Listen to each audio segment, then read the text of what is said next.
Ladies and gentlemen, live from the Eagle's Nest, here is Joe Madison. And let me welcome Professor Jason Johnson. The Root, October 22nd, I read with great interest the headline, "Can we stop pretending that Ben Carson is running for president?"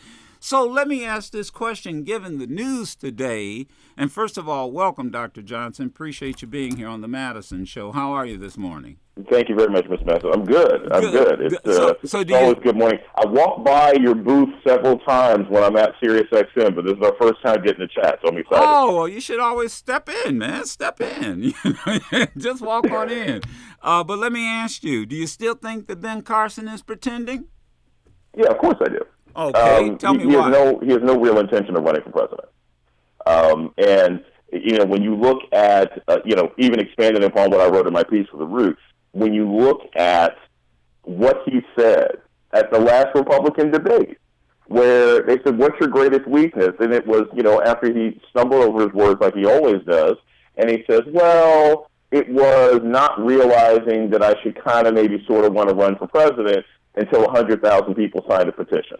I don't want anyone running for president of the United States who doesn't want the job. I don't want anyone who's running for president of the United States who had to be convinced to do it by other people. This is not volunteering to run the PTA. This is not a bake sale for your neighborhood cul-de-sac, and this is not coaching your kid's soccer team. You are trying to run the most powerful nation on the face of the planet. And if that's not something that you were driven to do based on your own interest, then clearly it's not something that you're really interested in doing, and every element of his behavior throughout this campaign has demonstrated that.